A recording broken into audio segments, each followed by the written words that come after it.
we are. That's us. That is us. I look like Bam Bam. I like it. I Thank think you're cute. Thank you. Hello. Welcome to Travel Talk Fridays. Yeah. Are you excited about this one, Stephen? I am kind of excited. Yeah, because there's some exciting news today. There is exciting news. Yes. There are lots of pieces of news. Yes. It's true. All right. It's true. So let's jump in it, man. What exciting things do you have to share?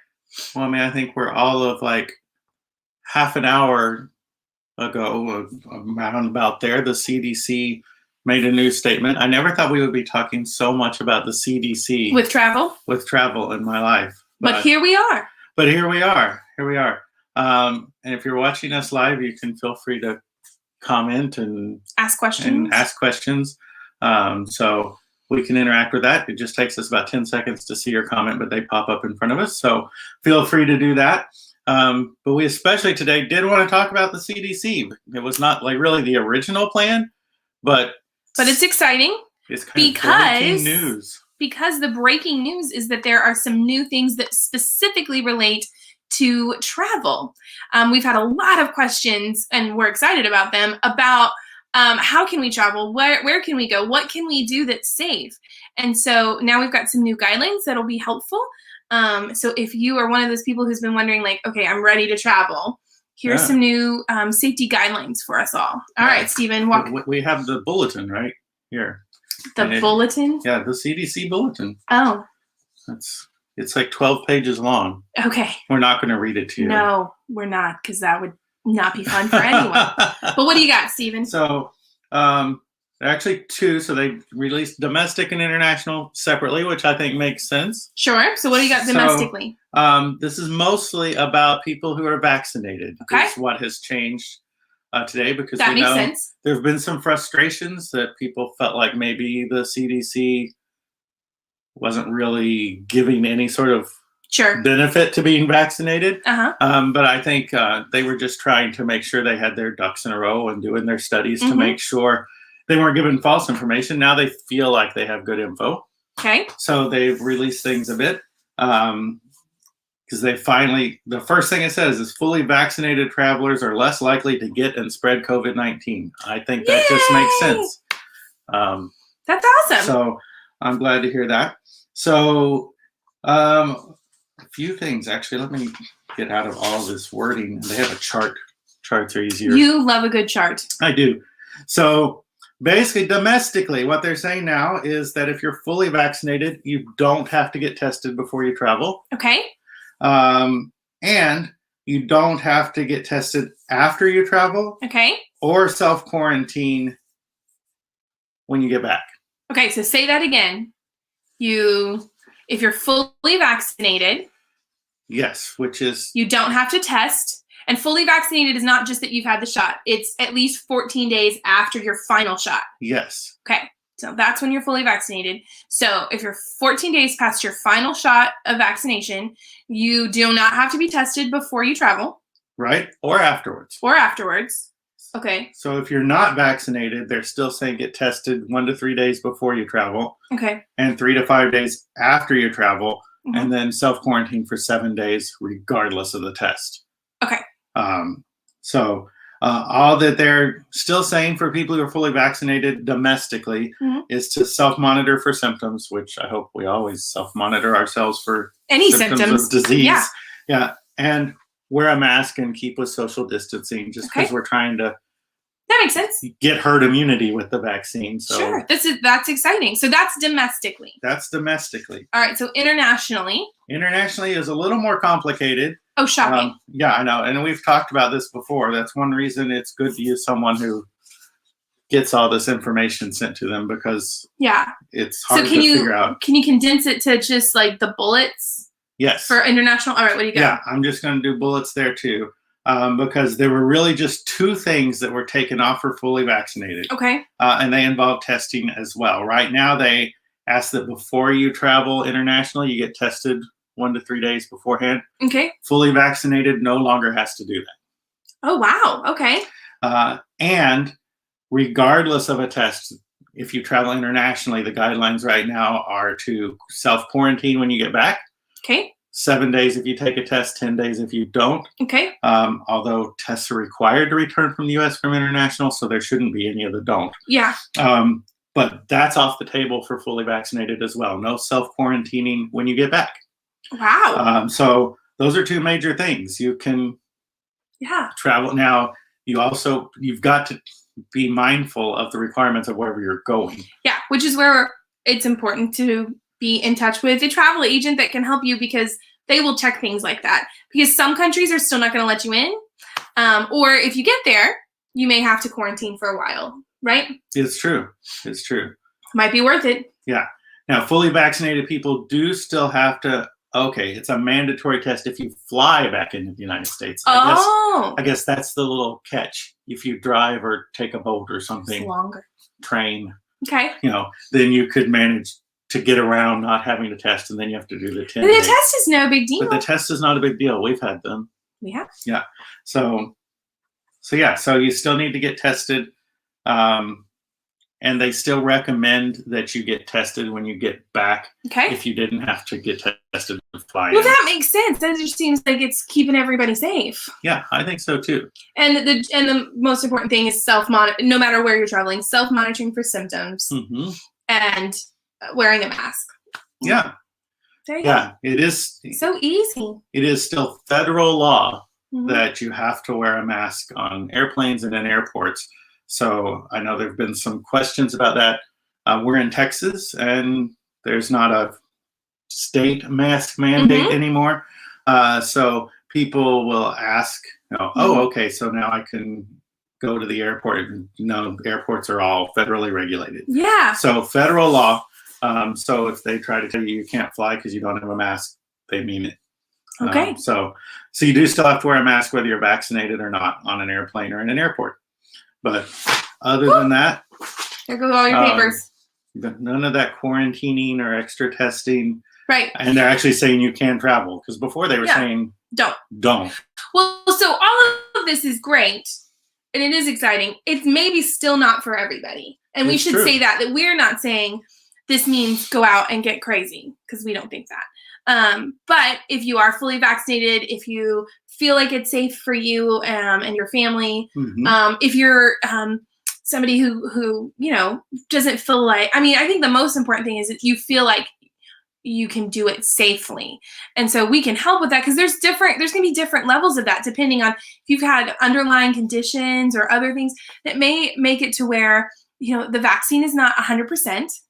And so you may not want to put yourself in that category. Now, it is, I think all of the vaccines are saying that they're 100% against severe. So that is really great news. Yeah. But if you're just not in a place where maybe you're vaccinated, but some people in your home or people that you spend time with, I could see you saying, hey, not yet.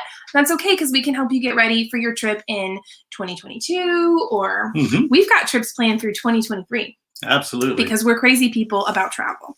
Yeah. We love it. So yeah, that's why. And also some people are not comfortable with vaccines. Yep. Or these particular vaccines. Sometimes people can't get them. People under 16 right now can't get them at all. Yeah. So I know that's sticky too. And we're not trying to tell people how you should feel about vaccines or whether, we're vaccinated. Yep. And we thought it was very a great excited idea for about us. it. So it was just like a huge stress relief for me when the realization that was going to make things better. But you don't have to do that. And we're not trying to tell you need to. Yeah. But the new guidelines are saying how much safer some of the travel is when fully vaccinated. They haven't changed it for people who aren't. And hopefully those people who do get vaccinated, if we can get that percentage up high enough, then that makes a big difference for those who can't. Yeah. And so eventually we can open things up for everybody better. Yeah. So that's important. In other news, related news, there have not been official changes in the U.S. on the cruise front. That's probably the number one question we get every day: is are the ports open? Right, because cruise people miss the cruising. Yes, desperately. Yeah, we're cruise people. We miss the cruising.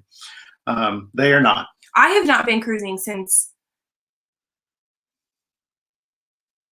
January 2019. Wow. Yeah. Did you feel that? I did. It was painful. I did. That's bad. Yeah. Yeah. But yeah, that's a very long time for us. It's a very long time for us. Yeah. So the cruise ports are not open except for the small ship domestic cruising that we talked about previously. So you can still do that, and that would be a blast. Mm-hmm. They're filling up fast because they're the only boats out there. Yeah.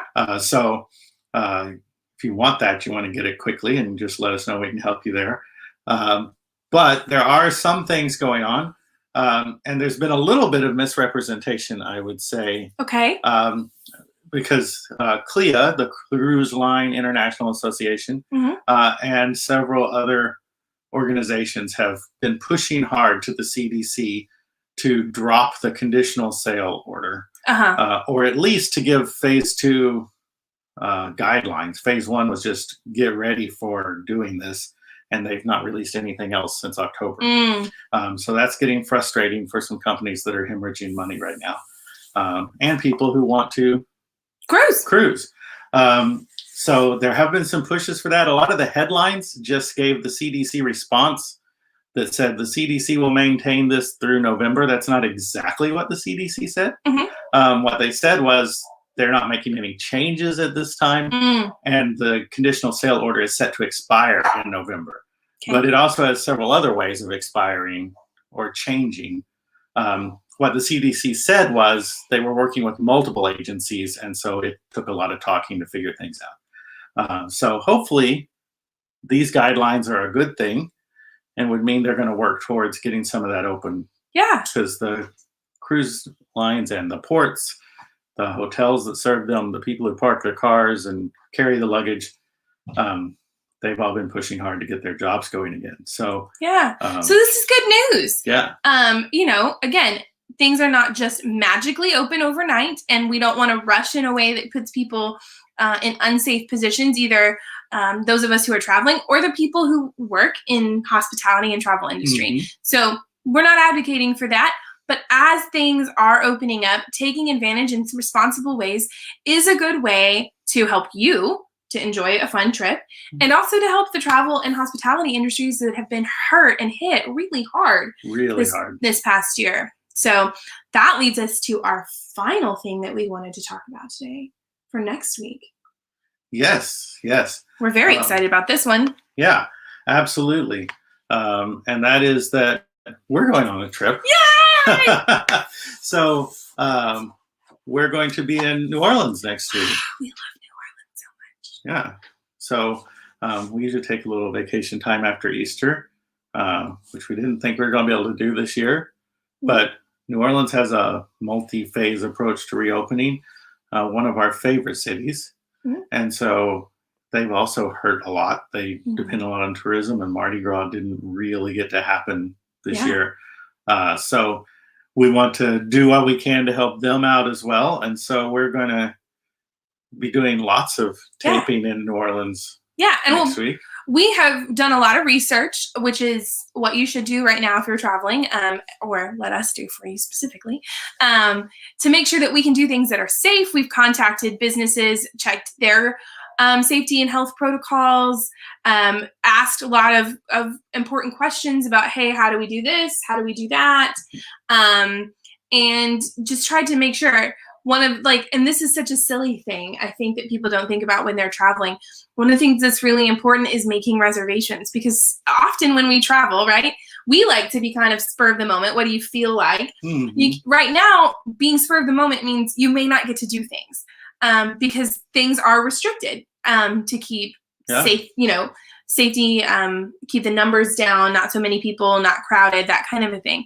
So that can be really tedious if you're at home trying to juggle homeschooling or just like work and home and all of these things and trying to come up with that. That's where a travel agent can be really helpful. And so we are excited because next week you can follow along in our Instagram and on Facebook. We will have all kinds of posts and stories to share about, hey, this is how we did this and this is what we're getting to see. And hopefully that'll inspire you to be like, hey, you know what? I would really like to try, going to X place, and we can show you how we did it and help you get set up to do it for yourself. Yeah, we'll be posting, after we get them edited, videos up on the YouTube channel as well. Yeah, because we're doing some things we haven't done before. Yeah. I'm excited. We are, and some things we have. Like, we love the zoo in New Orleans. It's very important to me. If you haven't been there, you should. It's run by the Audubon Society, and so the Audubon Nature Institute.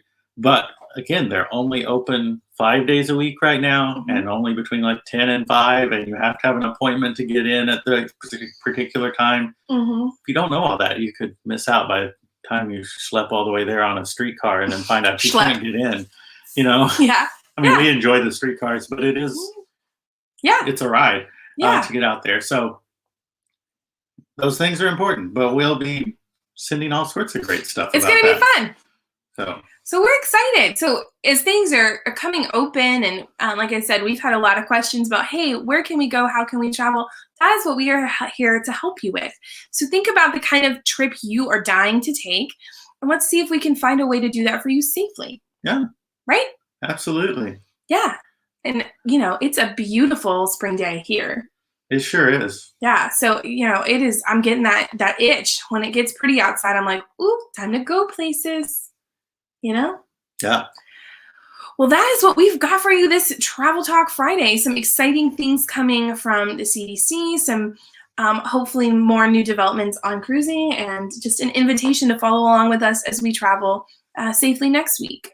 So, yeah. Right? Looking forward to it. Yeah. So we would love to hear all about what you would love to do as you travel, as you get ready to get back out in the world. And we can't wait to help you book your next trip. Yeah, let us know what we can do. And if you're Easter celebrators, have a wonderful Easter weekend. I know we've got all sorts of plans here in town for Easter, and then headed out the next day. So we will see you guys around on all of our different channels and places, and maybe we'll run into you somewhere at a good 6 foot distance. But thanks a lot. We appreciate all you do, and we look forward to helping you. Give us a call anytime. See you soon. Bye. Bye.